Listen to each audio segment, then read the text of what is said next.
What's up, fanboys and fangirls? It's not your fault, it's the technology's We're going to blame the technology tonight because it is the first time kind of with this new setup that we're trying things.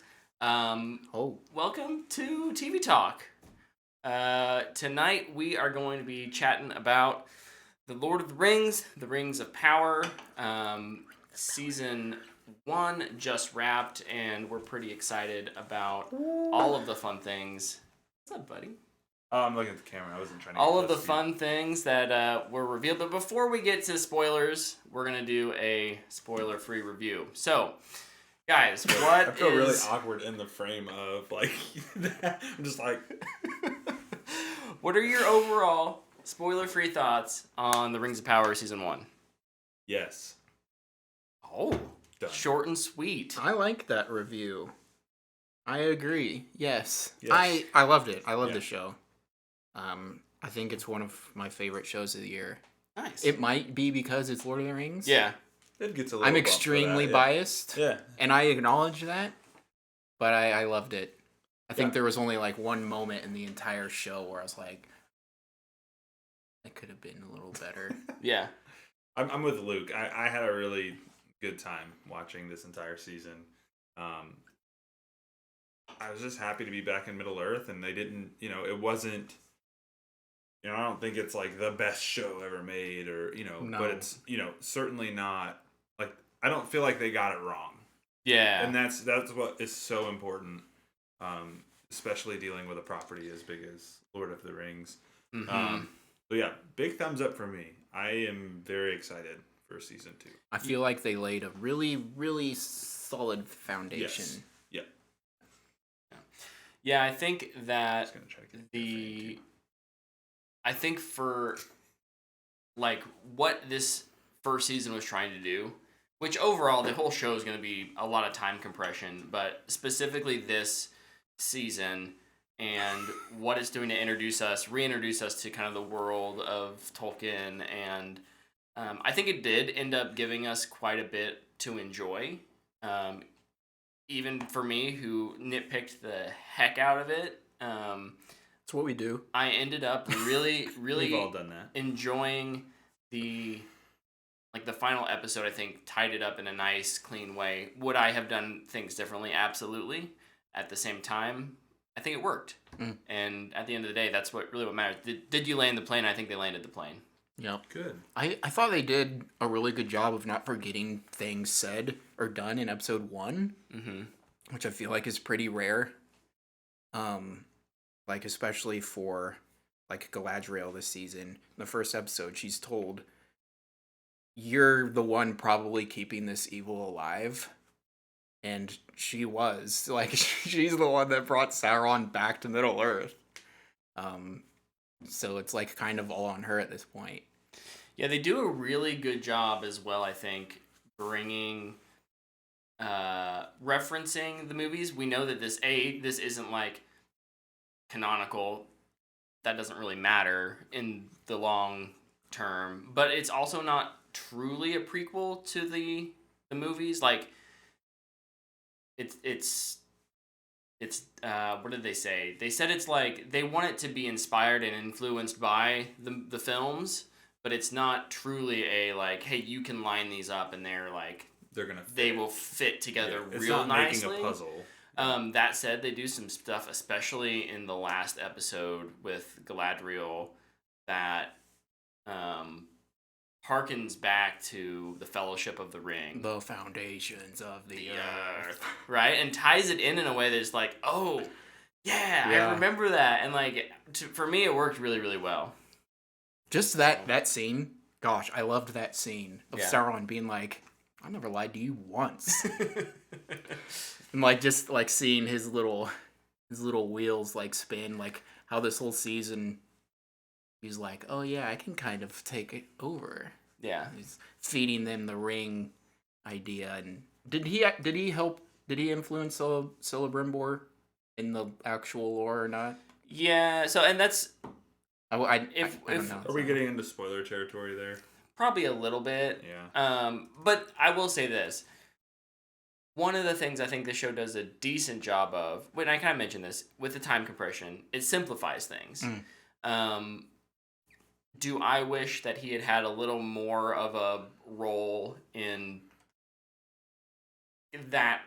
I don't know, not because it's not like he was there necessarily crafting things, but it was more of like a hey, they've changed the motivation behind why the rings are needed, and which is why there's the whole the elves are dying, the things are poisoned, right? Like that's not canonical at all. And I think that makes it a little bit weaker. At the same time, I understand they're just trying to get the things made, and doing it in a quick time. That's why there's the timeline, like a deadline for it. It has to happen by spring.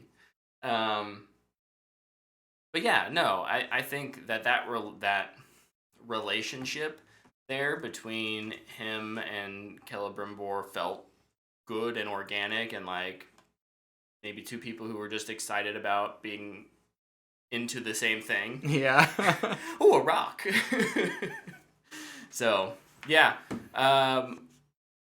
Before we jump into like real deep spoilers on the episode and maybe the season in general, what you guys both really liked it. Where do you give it on our fanboy rating scale?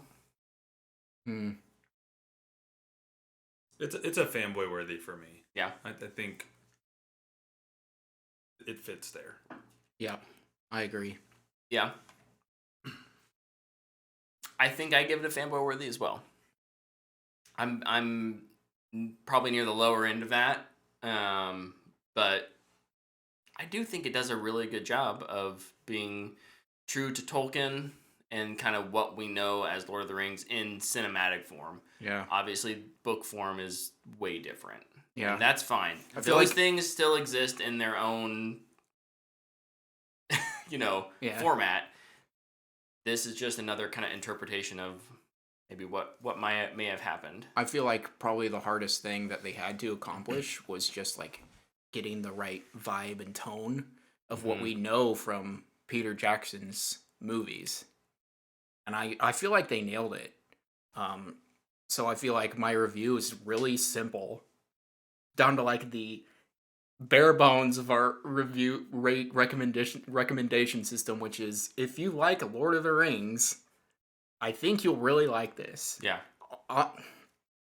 Obviously, there are some people out there that don't like the show, and that's fine. But I think it has a good shot. Yeah, I think you're more likely to enjoy it than not. Yeah. I would agree with that statement. Yep, agreed. Okay, well, let's jump into some juicy details and spoilers about the final episode, but we can talk about the season in whole. So this is kind of your spoiler warning. We are entering spoilers. Yeah, I thought the Sauron reveal, Halbrand, I saw that from a mile away.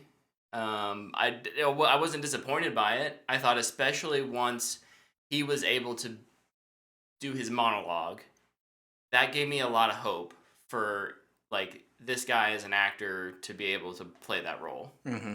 Yeah, he was good. And the thing too with him is it could be a different actor next season. It's true. Like we're not stuck with Charlie Vickers. Yeah. Charlie Vickers. Like they can change it at any point, and they have no issue doing it. Yeah, which is really nice. But I liked the reveal. I didn't.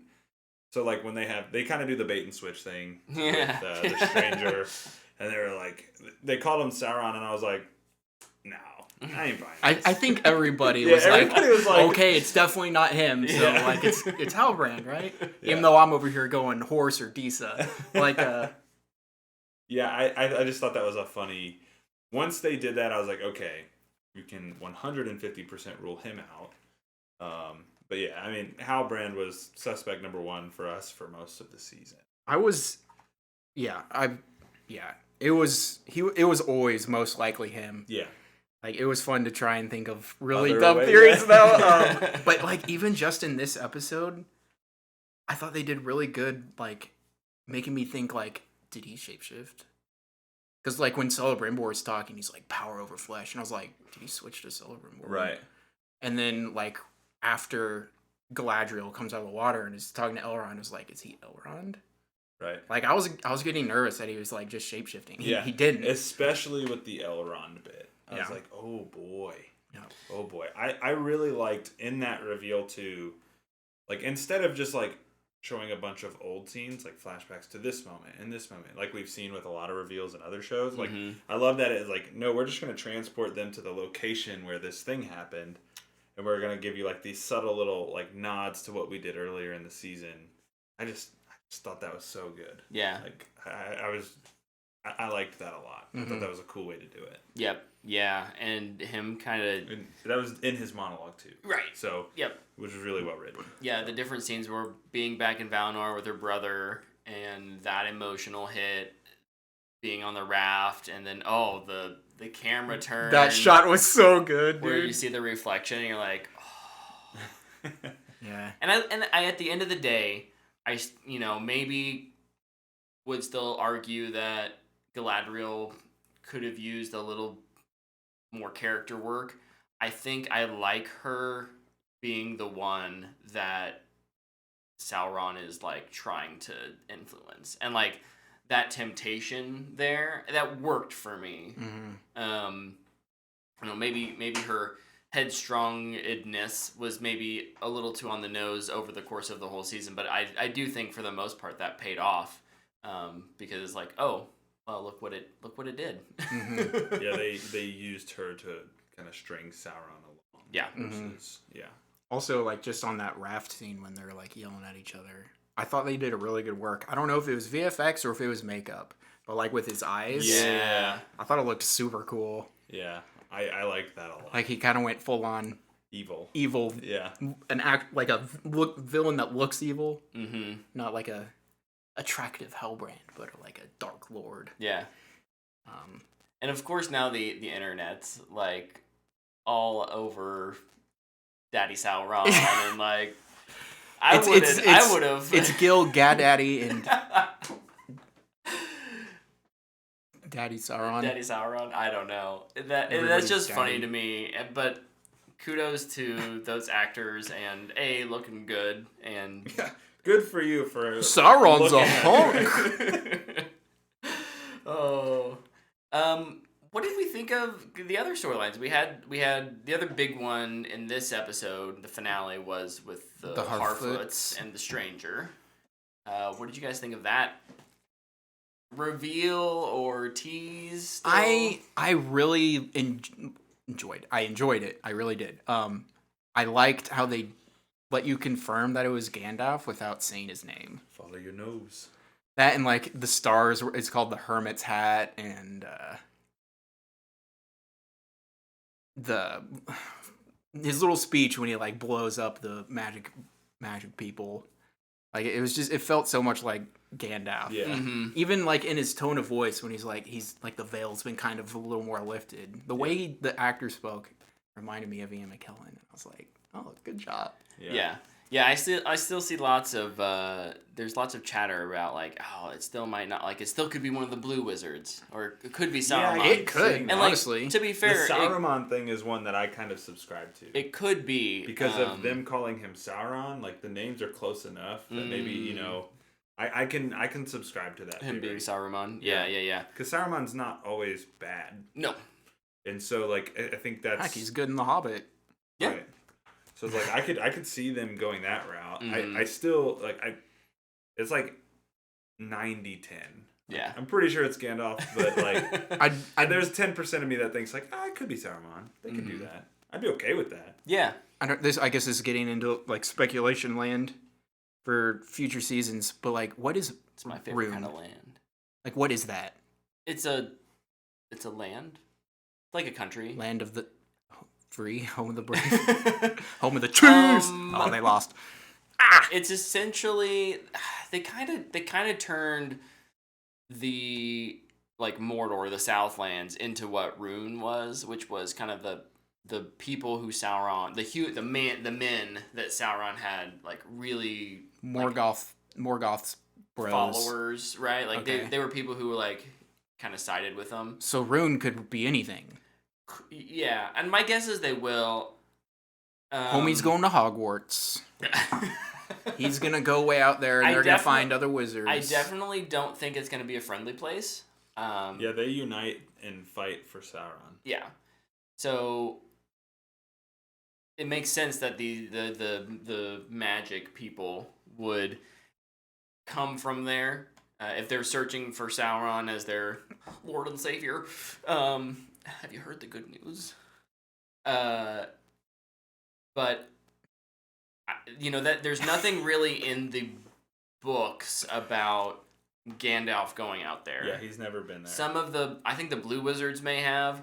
Aragorn did, but they're gonna find Aragorn out there. they have lots of potential there. If Aragorn is even born in this show, I will be furious. I would change my. I think even retroactively. I would too. That would be weird. Because he's a child in The Hobbit. And Yeah. he's like, hey, go find this little ranger boy. Hang out with him. He's going to be your friend for the next set of movies. The only other story thread we really get a little bit of is Numenor. We have just a little bit. The passing of Tar Palantiri. Can't remember his name. His name sounds like the Palantirs. But I don't know if I got enough from that. I liked on the ship Muriel and Elendil's little moment together. Yeah, I thought that was good. really good. Agreed. I was worried that Elendil, after last episode, would kind of be on that like, heck no, we won't go team. Yeah. And I really appreciated that he's too. As kind of the ancestor of Aragorn. He needs to embody, I think, that like we're doing what's right. Mm-hmm. Not that he can't falter, which I think is maybe what that was in the moment after a loss or a assumed loss. Tar Palantir. He kind of had this moment of like, what are we doing? But now he's on board with Muriel. vengeance. The mission. Let's go F up some orcs. The mission.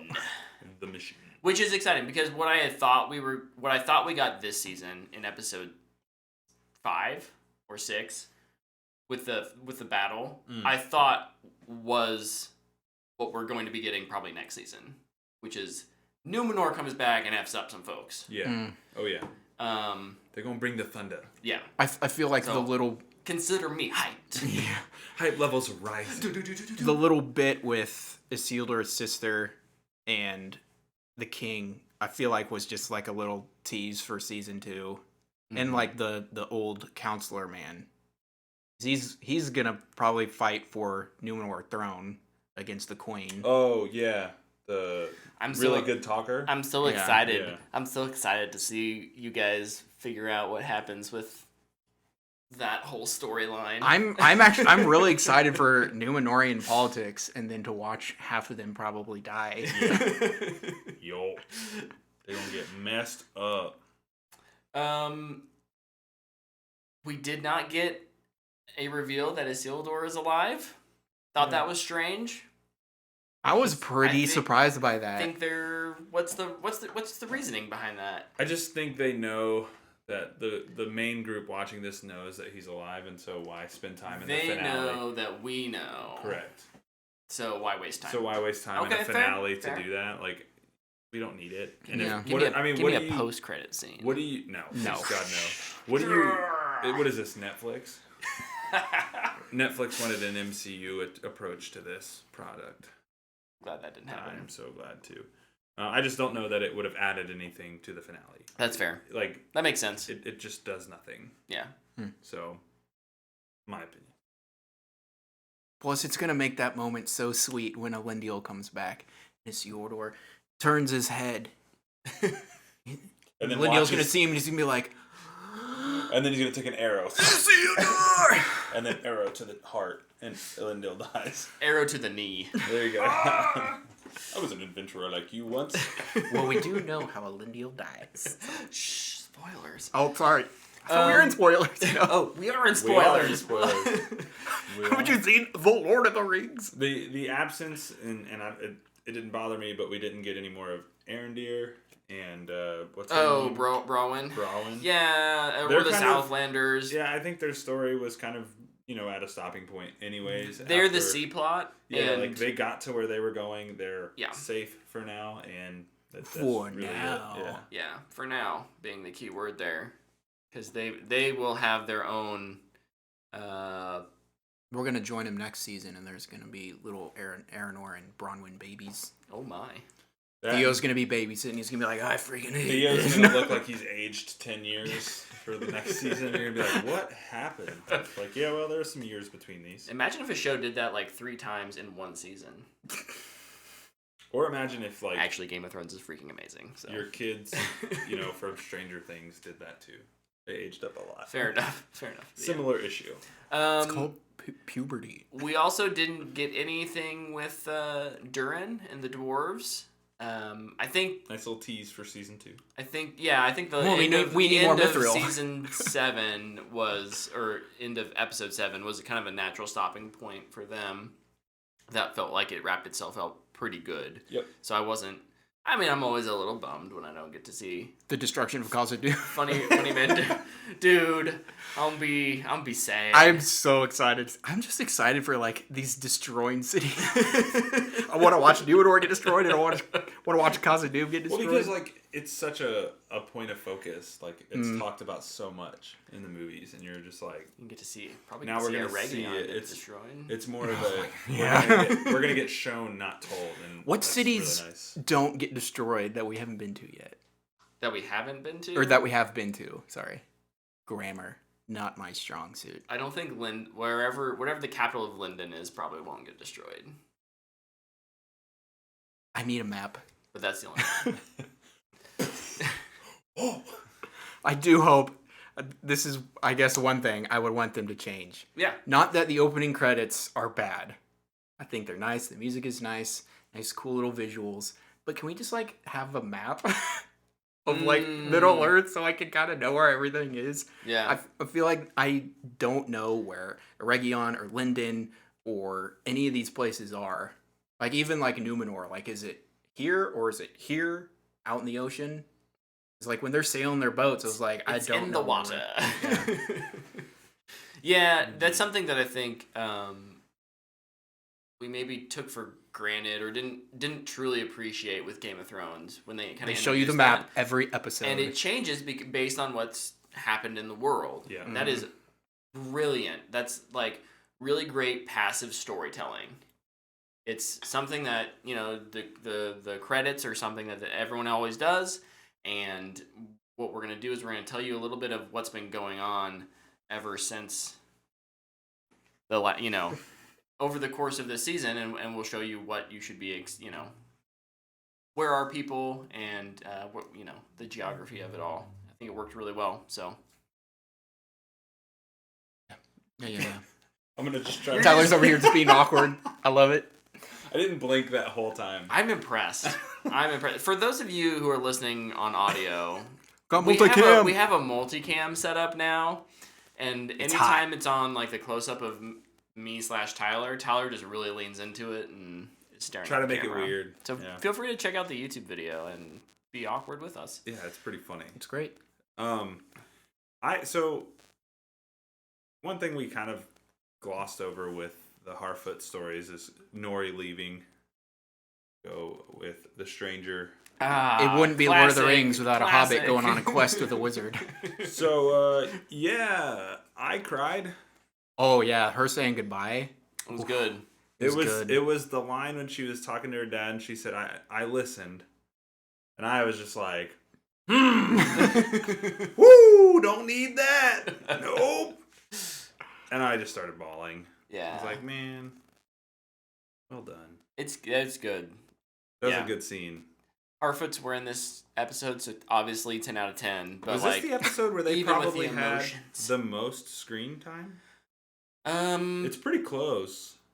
It's gotta be, right? or two. It might be, 'cause Two there's- was pretty heavy. was pretty heavy as well. But I mean, this one there was a lot going on. Yeah. 2 also had more stuff with Arondir and Mm-hmm. Yeah. Bronwyn, that group. Yeah. Yeah. Just the fact that there was less storylines in this one, it might have been their most definitely screen time. helped. Yeah. Yeah, I cried pretty good there. R.I.P. to freaking Sadek, man. Sadek. Yeah, that sucked too. I was pretty upset about that. I was sad. It was good in the way He's the most expensive cast member. But also I think that it's important, just like in Lord of the Rings. I don't think The Hobbit does a very good job of this at all. But just like in Lord of the Rings, we need to know there's danger. Yeah. Like, it's a beautiful world, but it's a dangerous world. And, I was unhappy with kind of the fake out death of Isildur. We all know he's not dead. Really? What if they just never revisit that again? Like, it's just completely ignored, and you're just like, wait, so is he really dead in this? They bring him back season 5. They just have his sister, like, take his Replace. role. Oh my gosh, dude. That would be crazy. And also, everybody would be really mad. Yes. Oh. Throughout the 5-season run of this show, Amazon acquires Westworld. And it turns out that this is just another world within Westworld. Gosh. And then the internet burns down, and we have to have Al Gore give us an internet again. Dude, that guy's, sorry. we didn't give him We're something going down to do. a rabbit hole. I'm so sorry. It's all connected. What are your, Yes. like, favorite things of season 1, I guess, real quick? Ooh, like, what season 1 talk. What do you think the season 1, your best of the best, like, what were your favorite things? And then we'll talk a little bit maybe about season 2 we hope for. We each picking one? What do you got? I don't know. I mean, the episode 6 was a big high for me. Just all of it. I freaking loved that episode so much. Which is the big battle episode between Numenor and the Southlands and the orcs. Man, I was so hyped during that episode. That's definitely a very peak moment in the season, I would agree. Yeah. I'll go with something probably less popular. I don't know that it's less popular, but it'll be less talked about because it's kind of brushed aside now where we are. I really just enjoyed anything with Adar, and when he's kind of revealing more about himself and where he comes from and how he fits with the orcs and who he is to Sauron. And I really enjoyed all of that. I thought that was a really, really nice kind of... It was a nice way to lore dump and, provide some context around like why he does what he does without feeling like it's just tacked on. Yeah. I felt like a lot with Adar was just really well written and placed within the show. Yeah, I think there's a couple places that I think the writing really shines through, and there's some other places where I think it doesn't. Yeah. And I absolutely agree. I think Adar is a fascinating new character, and one of probably my favorite new character, because I think he has this perspective and this position that Lord of the Rings doesn't do well, which is it's black and white, good versus evil type of thing, right? And I love that they're introducing a little bit more of the gray through him. It seems like no, like there's maybe you can have like compassion for orcs. Maybe it's misplaced, or maybe it's you kind of have to be have been tormented halfway to death to have it, but there is like a place for them. And maybe not. Like, I think at the end of the day, you do come back to that like big question of what is the point, but maybe there could have been if, I'm guessing, Adar would have kept being in control of the orcs. Sure. But Sauron is going to become oh boy. Okay. an angry dad. How Well, and that's what sets up. Sorry, before we move on. Yeah. That's what the plot of Adar kind of sets up, is a showdown with Sauron. Like, we will get that showdown, and now like we will see, like, that will be. I guess this is more into prediction land for season 2 and beyond. Is the first kind of test for Sauron will be Adar. Yeah. before it will be any of our, good characters. It's going to be Adar and him, and that will be Sauron's plot, I think, in season 2. Mm-hmm. We'll be taking back Mordor. Yeah. Not back, but taking Mordor. But, yeah. Yep. Sorry, what were you about to get into? No. I just wanted to real quick make sure to mention, I think... This episode's brought to you by Mountain Dew Baja Blast. Dude, it's so good out of a can. I've never had it out of a can. It's awesome. Sorry, I got really excited. You're just making sure we shared that with our that's right. our viewers. Can I have... I'm drinking it too. Can I have 4 more? No, I think, for me, I kind of mentioned the writing was a little up and down, but something that I thought was like consistently good was music. Yes. And cinematography.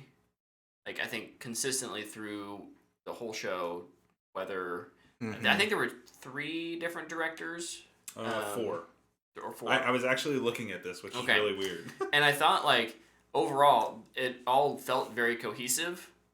No, 3, you're right. Wayne Yip, J.A. Bayona, and Charlotte Brandstrom. Brandstrom is got a lot of marks above it, so I'd probably say Bayona did the first 2. Wayne Yip did, like, I think some of the middle ones. And then he did the finale. Oh, did he? He did Alloyed, Partings, The Great Wave, and Adar. Yeah. So... These are 2 very good episodes. So half of them, wow, he did half of them. So then, the other 2 would have been... It's 6. But... Brandstrom. Yeah, I just wanted to make sure we mentioned those. Okay, predictions for season 2. I've made my first one in that Sauron's storyline will be kind of dealing with Adar in Mordor, Which, obviously, Mordor focused with what we get. We kind of see him overlooking Mordor, but I think more specifically, him and Adar have unfinished business. Yeah. So I think that's his run. I'm very excited for the Numenor politics. I kind of talked about it earlier. Would like to see Muriel versus Farazan. I don't know his name. Farazan? The counselor man. Yeah.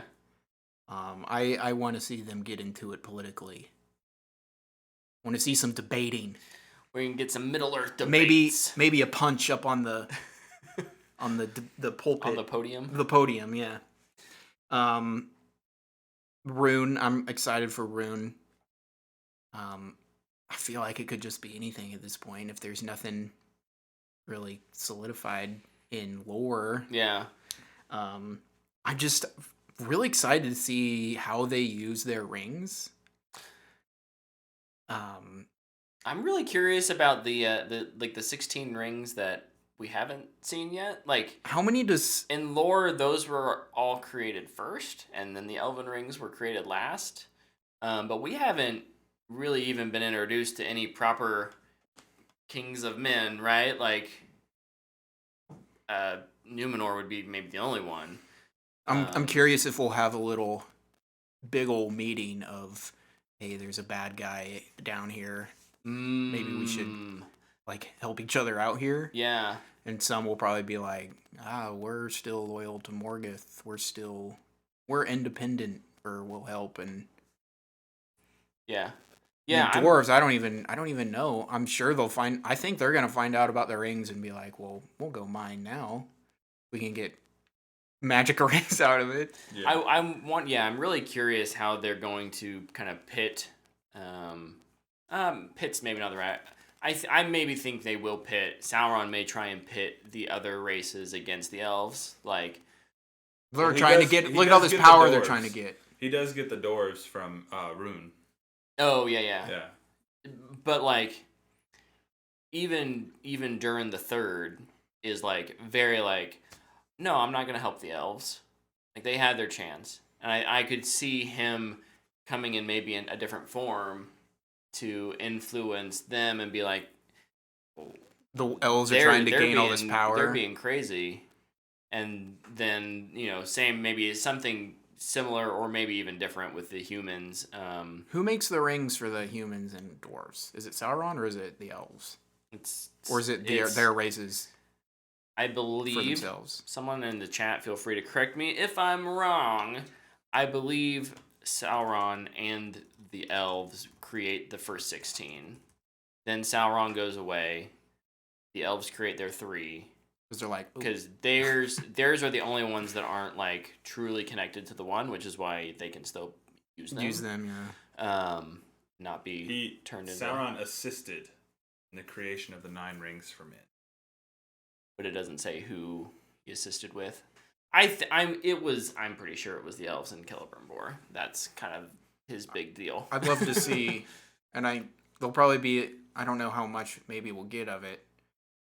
Maybe towards more the end, where after Sauron has defeated or overtaken Adar and Mordor back to himself, but maybe we'll get a little more.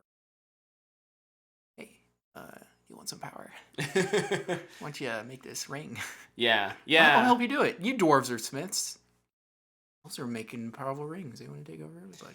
Yeah, my guess is like the first half of season 2 is him taking care of Adar, and the second half is probably him addressing dwarves and convincing them. Maybe he crafts them and brings them as a gift, kind of a thing, even where they're not all that involved.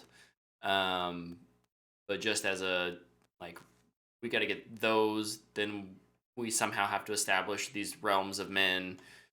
And there's a lot, and I get we have 5 seasons, but there's a lot to cover even just for 5 seasons. So I really think they just need to have a big old meeting to a fellowship meeting of let's all get together. Here's all the people. There's where all the people are from. Established. Well, let's continue the story. Yeah. Just a real quick. Another thing that honestly I think, to harken back to another fantasy series that Game of Thrones or House of the Dragon does really well. It's like it's gonna introduce you to 1 or 2 people here or there throughout the whole season, and by the end you're like, well, I may not like know who they are, as in like their personalities or whatnot, but like, oh, I recognize that like that guy's from Hightower, or they're from Oberyn, or whatever it is. So even if I think you're right, they probably need to have, and it would go a long way in, I think, making the world feel bigger and more lived in. Because that would be another one of my nitpicks on season 1, is that it just kind of feels like there's a few people in the places we visit. But between there's not really anyone. Yeah. But other final thoughts before we close out our Lord of the Rings Rings of Power season 1 review? The last thing I need to see in season 2, and I do need this to happen actually. I need to know what happens to Beric. I do. I need to know what happens. Beric's a good boy, man. He wasn't Sauron, so it means he's a good boy. I'm very excited for that moment where he they're gonna do the head on the head thing. Yeah, it comes up and like nuzzles him and pulls him out of the ashes, carries him back to base camp where they're gonna do the gritty. Little gritty mid oblo. It's like, you saved me. I definitely think to kind of round out my thoughts here, I think I knew what I thought I wanted from season 1. The show gave me something a little different, which is fine. And I'm more excited now for season 2. Than you thought you'd be? Than I thought I'd be. Well, and mostly because I know what they're making in terms of what the show is. We've seen a whole season. And just what's next in the story, I'm very excited about. Yeah, I think we kind of talked about, the foundation's really strong. I think they have a great platform to build from. I think their cast has, the cast is really good. The cast is really good. The cast is really good. I think the writing room is actually pretty solid. Obviously, we talked about, it ebbed and flowed some. Yeah. It's gonna work better for some people than others. More of it was good than there was bad. Sure. Which is a great start when you're entering a territory like this, because I'm sure they were all nervous as hell. Oh yeah. Entering this project, and like you kind of talked about, directors that they chose were good. Cinematography was great. Music was great. Like I think they set production I thought was awesome too. Yeah, like I think everything, all the parts and pieces are really, really good. Now they can just focus on the story. Yeah. And I think we'll see that improve as we go. Yeah. The other nice thing too, and this is always in the back of my mind when I think of this show, is we know we are getting 5 seasons. Yeah. So if I feel like something is underserved a little bit, I have faith that it will be cleaned up, and we'll get that moment, right? Yeah. I kind of talked with JT yesterday. He came over and hung out a little bit. And one of his concerns was like kind of the development of Galadriel, which you even kind of talked about. And I actually thought her development was good. I thought, kind of what she clung to was her hunt for vengeance, essentially, right? And the memory of her brother. And she kind of was forced to give up her brother, what she had left of him, in her hunt for vengeance. And I thought that was a big step for her character. Yep. And I thought they did a good job of getting to that. Yeah. And making it feel like a moment. I thought that stuff was good. So I'm really comfortable with their group heading into season 2. Yeah, sure. I agree. I really like Galadriel's story too. Yeah, I thought it was good. It didn't need to be I'm just glad they didn't overdo it. I felt like they could have very easily been like, we know where she's going to end up, so let's get there fast. Sure. No. Let's take our time. We have 5 seasons. Yeah. You have 32 more episodes to really complete her character arc. Yeah. I'm not worried one bit Yeah. about where anybody landed. It's a good feeling. Very nice. All right. Well, Best show ever. No. Oh No. my. No. Well, it either has to be the best show or the worst show, right? Well, on the 1 to 2, yeah. Oh, I'd give it a 2 out of 2 easy.